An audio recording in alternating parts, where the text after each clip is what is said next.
아이돌 그룹 보면 뭐 다들 잘생겼습니다. 헤어스타일도 비슷하고. 네. 드라마 주연 배우들도 뭐 당연히 한결같이 예쁘고 잘생겼죠. 조연 배우들은 근데 좀 뭐 상대적으로 인물이 떨어지는 경우도 있고요. 여성가족부가 이런 것 좀 하지 마라. 가이드라인 같은 거 안내서를 냈는데 논란이 커지고 있습니다. 가이드라인을 제시하는 안내서인데 뭐 성평등 방송을 위한 가이드라인이 정확한 제목이더군요. 네. 2017년도에 이미 배포된 안내서였는데요. 네. 이게 이제 실제 방송 제작 현장에서 어떤 식으로 구현돼야 되는지를 좀 구체적으로 내용을 담았습니다. 근데 여기서 문제가 되는 건 안내서의 부록으로 지금 배포가 되고 있는 가이드라인입니다. 네. 이게 이제 방통위의 그 방송심의 규정 30조에 보면 양성평등 조항이라는 게 있거든요. 그래서 이제 이걸 반영하는 구체적인 내용이다라고 지금 설명을 하고 있는데 이제 문제는 이 성평등과 관련된 방식을 어떤 식으로 구현할 것인가를 너무 하나부터 열까지를 체크리스트화 시켜서 네. 안내하고 있기 때문에 이게 좀 지나친 규제가 아니냐라고 하는 그런 비난이 있다는 거죠. 취지는 이해할 수 있는데 좀 과하다. 그렇죠. 네. 네. 몇 가지만 좀 알아보겠습니다. 뭐 이승원 평론가는 어떻게 보셨어요? 이거 뭐 어떤 내용 담고 있어요? 그 큰 틀에서 좀 말씀을 드리면 네. 실제 그 처음에 목차에 나와 있는 그런 부분들입니다. 뭐 주제 선정에서 성평등이 적극 반영돼야 된다. 당연한 말. 네, 당연한 네. 얘기입니다. 좋은 얘기들은 다 있어요. 예, 네. 성역할 고정관념을 깨고 다양한 삶을 보여줘야 된다. 그 성폭력과 가정폭력을 정당화하거나 선정적으로 다뤄서는 안 된다. 이런 5가지 큰 카테고리 안에 네. 이제 세세하게 예를 이제 넣어가면서 설명을 한 겁니다. 그래서 좋은 사례, 안 좋은 사례 이런 것들이 있는데 그 설득 당할 수 있는 부분들이 분명히 있었음에도 불구하고 지금 네. 일부 부분이 상당히 좀 논란이 되고 있는 게 사실입니다. 네. 네. 성 역할에 대한 고정관념도 갖지 않게 해달라. 그러니까 뭐 남자는 의사로 나오고 여자는 간호사로 나오고 늘 하늘. 그런- 근데 요즘 그렇죠. 정말 많이 그런 게 고쳐져서 많이 바뀌어졌죠. 네. 네. 시사토론 자담회나 전문가 패널을 구성할 때 남녀 균형을 고려하자. 우리 공교롭게 오늘 제가 오늘 공교롭게란 말 많이 쓰는데 네. 여성 패널들이 많이 계셔서 다행입니다. 여자 붙이는 그런 관행도 방송가에서 저희도 스스로 고치려고 노력하거든요. 여 많이 변호사가 이 이야기 좀 해보십시오. 그런 표현들이 정말 많죠. 기자 출신이시니까 네, 여기자라고 네. 하셨고요. 그렇죠. 네. 저도 어렸을 네. 때 그게 굉장히 좀 불만이었는데 여 변호사, 여 기자, 여 여- 배우 여의사. 항상 여자를 붙이지 예. 않습니까? 여검사, 네. 네, 여교사. 왜 붙이는지 전 지금도 이해를 잘 못하고 있는 그런 상황입니다. 사실 이제 네. 가정법원의 이혼 사건 같은 걸 담당하는 건 여성 변호사가 더 잘한다라고 하는 이제 대중적 인식이 좀 있어서 일부러 여성 변호사를 강조하는 간판을 내걸기도 하고요. 네. 산부인과 의사의 경우에도 여성 의사라고 하는 걸 반대로. 일부러 내놓습니다. 네. 근데 이제 그런 특수한 경우가 아닌 상황에서 굳이 여자라고 하는 걸 앞에 붙이는 것은 사실은 성평등 관념에서 보자면 조금 잘못된 것이라고 하는 건 뭐 당연한 것 같아요. 근데 네. 한 가지 이제 저도 사실 이 취지에 대해서 공감을 하는 이유 중에 하나가 우리 요즘에 시사토론이나 전문가 패널을 구성해서 방송하는 경우가 많잖아요. 네. 근데 그런 경우 이제 우리 사사건건 사실 안 그렇습니다만은 다른 곳 같은 경우는 뭐 5명의 남성 패널 중에 뭐 패널 플러스 여성 1명을 구색 끼워 맞추듯이 하나 넣는다던가 네. 이제 그분들의 방송하는 그 발언이나 비중 같은 것들을 좀 상대적으로 좀 낮게 책정한다든가 이런 것들이 사실 부지불식간에 나오는 경우가 있거든요. 네. 그래서 그런 것들을 아마 여가부에서는 좀 고려하고 이런 걸 내놓은 건 아닌가라는 생각이 좀 듭니다. 네, 아니 뭐 취지는 분명히 공감을 합니다. 특히 이제 스포츠 경기에서 선수 소개할 때 남성은 태극전사, 뭐 이렇게 능력 중심으로, 여성은 뭐 미녀 요정 같은 것. KBS는 요즘 정말 이런 거 잘 안 씁니다. 그렇습니까? 네, 정말 자제하고 노력하고 있습니다. 그럼에도 불구하고 이렇게 신체 특정 부위를 가지고 개그 프로 이런 데서는 여전하다는 비판이 있습니다. 네, 그 중에 개그 콘서트 일부 보겠습니다.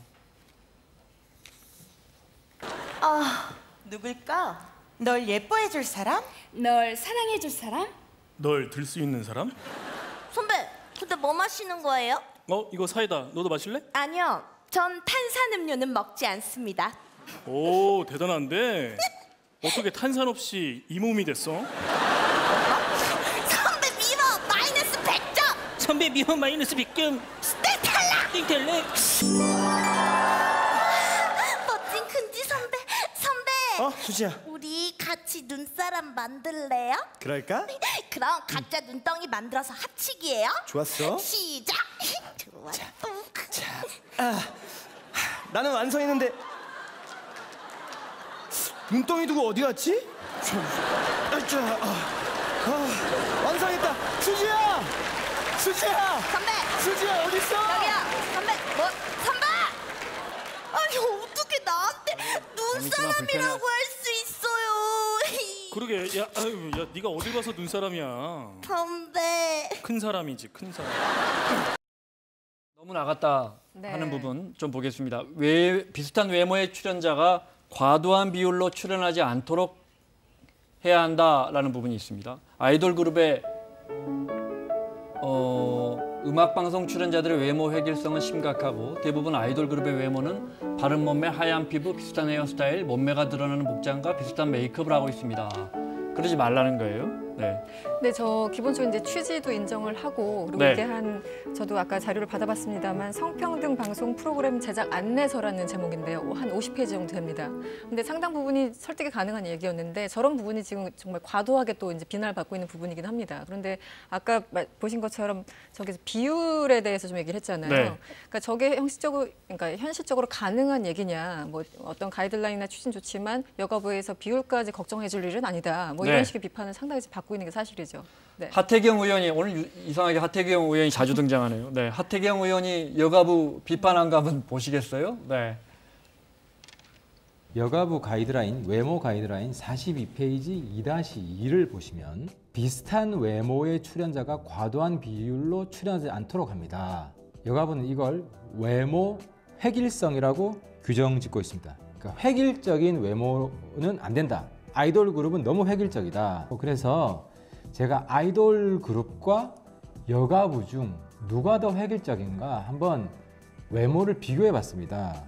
여러분 트와이스 아시죠? 먼저 트와이스를 한번 보겠습니다. 트와이스 머리 색깔들 한번 보십시오. 이게 왜 획일적입니까? 미나 머리 오렌지색입니다. 다현이는 짙은 갈색, 정연이는 밝은 갈색, 모모는 노란색, 나연이는 검은색, 채영이는 빨간색, 쯔위는 파란색, 지호는 짙은 빨간색, 사나는 셋 노란색입니다. 머리 길이도요. 긴 머리, 중간 머리, 짧은 머리 다 다릅니다. 저는 여가부가 무슨 기준으로 아이돌 헤어스타일이 획일적이라고 했는지 이해를 할 수가 없습니다. 근데 여성가족부 공무원들은요. 정말 획일적입니다. 문재인 대통령하고 여가부 직원들이 함께 찍은 사진인데요. 이 사진 한번 보시죠. 복장이 다 같은 색깔입니다. 헤어스타일이 정말 다 같습니다. 같은 안경을 썼습니다. 제가 여성가족부가 아니라 여성유신부다. 전체주의가 도래했다. 여가부 장관은 여자 전두환이다. 여두환이 됐다. 이런 비판을 했는데요. 이 여가부 기준이 얼마나 우습냐는 겁니다. 여성가족부 정말 이런 부처가 필요합니까, 여러분? 뭐 저 뒷부분은 조금 더 또 하 의원이 좀 너무 나간 거 아닌가 싶기도 한데 하여튼 무슨 뜻인지 알겠습니다. 이 논란의 핵심은 국가가 굳이 이런 것까지 간섭할 필요가 있겠느냐 하는 부분 같아요. 사실 그 말이 맞죠. 네. 이게 뭐 획일적 외모 지상주의를 좀 버리자. 이거는 충분히 공감하지만 그렇다고 해서 비율을 어떻게 해야 된다. 뭐 머리는 어떻게 이렇게까지 나오게 되면 사실 그거는 좀 부적절한 것 같아요. 근데 이제 네. 그렇다 하더라도 이제 하태경 의원이 얘기하고 있는 것처럼 그걸 꼭 여가부만의 문제라고 볼 수는 없죠. 왜냐하면 모든 종류의 공무원들이나 이런 집단들이 좀 비슷한 외모를 사실 가질 수밖에 없어요. 왜? 그게 단정해 보인다라고 하는 생각 때문이거든요. 네. 사실 저희 변호사들도 제가 지금 빨간 옷 입었지만 예전에 이런 거 절대 못 입었습니다. 재판 갈 때. 네. 그러니까 전부 다 회색이나 검정색 옷을 입어야 되고 머리 같은 건 당연히 염색 못 하게 돼 있고요. 그러니까 치마 입어야 되고 뭐 이런 게 좀 있었어요. 근데 그런 것들은 이제 사회적인 그런 그 예의라고 하는 것으로 얘기가 이제 됐었었는데 네. 이거는 방송하고 또 사회적 예의를 지켜야 되는 그런 공무원 사회 이런 것들은 다른 거거든요. 그래서 네. 이제 여가부가 이제 그 취지를 좋게 설명하고 있지만 그것을 받아들이는 입장에서 봤을 때는 좀 과도한 규제나 이렇게 침해로 받아들여질 수 네. 있기 때문에 여가부 그건 좀 조심하는 게 좋겠습니다. 지침은 그러니까 지침이 아니죠. 가이드라인. 하얗고 깨끗한 피부에 작고 갸름한 얼굴, 큰 눈, 마른 몸매 다들 너무 이러니까. 네. 아니 그래서 실제 그 저희 어머니가 지금 70대인데 네. 왜 다들 이렇게 똑같이 생겼냐라고 말씀을 저한테 하시는 경우 있어요. 근데 네. 이제 약간 나이가 드셨으니까 그런 거고 아까 하태경 의원이 지적했듯이 각각의 개성이 있습니다. 그런데 누구한테는 비슷해 보이고 또 누구한테는 굉장히 다 개성이 있어 보이는 거라서 네.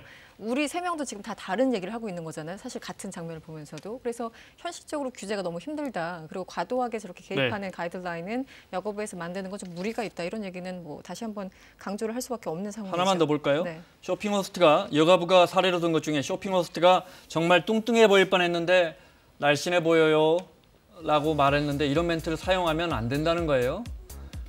그 취지는 정말 알겠습니다. 그런데 쇼핑 호스트가 날씬하다고 하면서 날씬해 보여요라고 하면서 팔아야 되지 않겠습니까? 전 여기 할 말이 있습니다. 네. 그 쇼핑이라는 거는 사실은 인간의 욕망이 가장 그 결집된 곳이잖아요. 파는 사람도 사는 사람도 정말 엄청난 욕망을 가지고 물건을 삽니다. 본인이 멋있어 보이도록 아름다워 보이도록. 근데 네. 여기에까지 어떤 공익의 기준을 갖다 대는 거는 이것도 또 좀 무리한 기준이 아닌가라는 생각이 듭니다. 네, 알겠습니다. 마무리해야겠는데 이러다가 또 여가부 폐지론 뭐 이런 이야기가 나와요. 네. 사실 그런 얘기 좀 나오죠. 왜 여성 가족부라는 그것이 꼭 필요하냐 이런 얘기 나오는데 그거보다는 좀 전체적인 취지에서 좀 살펴볼 필요가 좀 있는 것 같고요. 네.